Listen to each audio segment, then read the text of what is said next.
With more than 100 years of experience between the four of them, covering Minnesota high school athletics, the Minnesota Sun newspaper's sports editors bring you Sun on Sports. Hello and welcome to Sun on Sports. I'm Mike Shaughnessy. This is our weekly wrap-up and preview of high school athletics, particularly football. Joining me this week are John Sherman, Greg Clevin, Nick Clark, all sports colleagues of mine at Sun newspapers.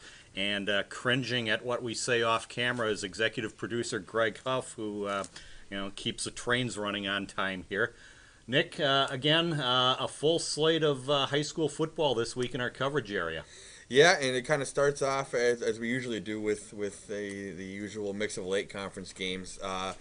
Friday, October 2nd, usually you run into a couple games each week in the late conference schedule that has some significant meaning in terms of who might try to win this thing. I don't want to dull it down at all, but this week it seems like there's 6 pretty nondescript games going on. That said, we'll talk about a couple of them a little bit in depth. We'll start with Eden Prairie at Egan. After week 1, this was a game that maybe looked a little bit intriguing a couple weeks out. Eden Prairie has been very good since then. Egan's kind of been an up and down team since their week 1 win. They lost Jamison Parson, quarterback, with an injured collarbone in week 2. Mike, it's at Egan's home. Any chance to slow down that Eden Prairie Express? Well, the one interesting thing about Egan since they lost their quarterback is they went into Eastview on September 18th and ran the ball very well, something like 250 yards rushing. Zach Zenner, one of their senior running backs, had 2 long touchdown runs. Josh Rodkey, another senior running back, had a long touchdown run himself. And as we saw on the 18th, Eden Prairie, surprisingly enough, has shown some vulnerability to the run because Rosemont moved the ball against them. Their triple option gave them some difficulty. I do think Egan is probably going to have to still be able to throw the ball somewhat successfully to keep Eden Prairie from loading up against their 2 running backs, creeping 8-9 guys forward to the line of scrimmage, and whether they can complete enough passes downfield with the second string quarterback, I think is probably going to determine whether Egan can stay in this game or not. Egan's defense also has been a little leaky so far this year, so I think for them to stay in the game, they need Eden Prairie to make some turnovers. For the most part, Eden Prairie's defense has been one of its strengths this year. Greg, they were tested with Rosemont coming to town in week 3, and really a type of test maybe not a lot of people thought they would see. Down 14 in the fourth quarter at home. They came back and won and kind of been Eden Prairie since then. Well, it was a great wake-up call for Eden Prairie and their fans. I was talking to some of their fans at halftime, and they said, is this Rosemont team supposed to be that good? Well, I said they shared the Lake title with Eden Prairie last year. They're very well coached and they're disciplined, and that triple option drives opposing defense crazy. Eden Prairie doesn't have the big stoppers up front that they have had in the past. Willie Mobley's playing at Ohio State now, and Eden Prairie is going to get better from this.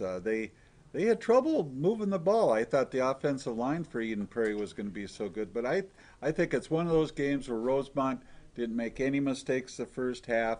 They got a lead, but it shows you a character of a team coming back. You're down 21-7 and score 3 times in the fourth quarter when the chips are on the line and stuff. I look for Eden Prairie. 2 touchdown win over Egan, but Egan's going to give them a battle, 27-13. People keep forgetting about Rosemont that they've been in the state Class 5A semifinals 2 of the last 3 years, and right. You could argue that the team they have this year is actually deeper than either of those teams. Were you one of the few that weren't surprised with what they were able to do going into Eden Prairie for 3 quarters at least, playing as well as they did? I thought the game would probably be closer than a lot of people suspected. I didn't really see Rosemont holding a 14-point lead going into the fourth quarter, but I did at the start of the season pick them third in the Lake Conference behind Eden Prairie and Lakeville South, but I kind of viewed Rosemont and Lakeville South as almost interchangeable. Well, the Rosemount will be tested October 2nd when they go in for a Week 5 matchup at Jefferson, and that's Jefferson's a team, Greg, that has scored a lot. Mike, defensively, what is Rosemount going to have to do to kind of try to hang with the Jags?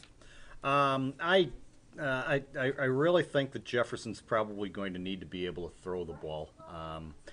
Rosemont is strong enough in its front seven that I really don't see Jefferson being able to do much on the ground against the Irish. They have Rosemont has a couple of excellent linebackers, for instance, Max Busher and Ben Danielson, who should be able to come up and stuff the run pretty effectively. So for Jefferson to stay in that game, much like Egan against Eden Prairie, they're gonna have to make some plays through the air. Greg, throwing the ball is something Jefferson can do, though. I know they got an arm back there under center. They've got Nolan Johnson, one of the top passers in the metro area, and he's got two or three excellent receivers. Number one, Jack Wittenborg.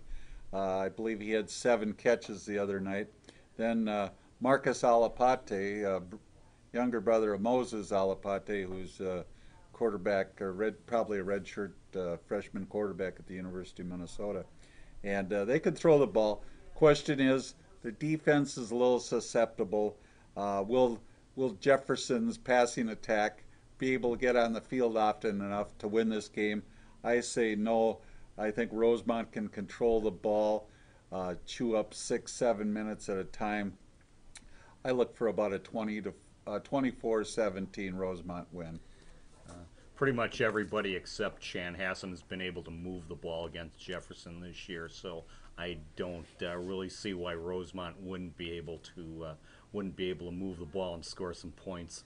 Couple other late conference games that Friday night. Chanhassen goes in search of its first conference win ever at Burnsville. Lakeville South makes the trip up to Chaska. Apple Valley and Eastview, which is always fun. That game's at Eastview this year. And Kennedy visits Lakeville North as Lakeville North preps for its the week after that their matchup with Wyzetta. Any comments on any of those games, gentlemen? Lakeville North is really, really banged up. I don't think that personally that they'll have much trouble at home against Kennedy. The Wyzetta game is a really tough spot for them. Lakeville North on the 18th played at home against Lakeville South, lost by 2 touchdowns, and part of that was attributable to the injuries they had. Mike Zwaber, their coach, didn't want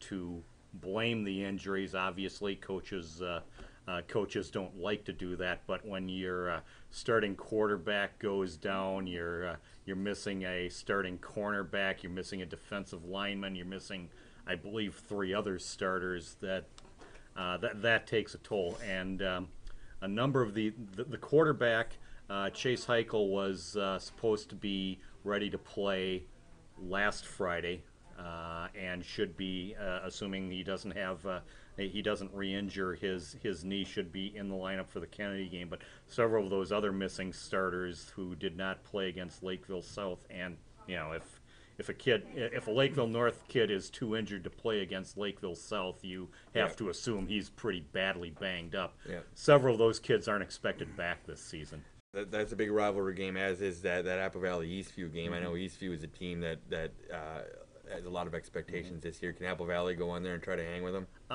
Those 2 teams split 2 games last year. Apple Valley won in the regular season, and Eastview won in the section semifinals. Both teams are in Class 5A Section 3 for the playoffs. Apple Valley is kind of making gradual improvement each week. This was a team that had 18 new starters, including 11 new starters on offense.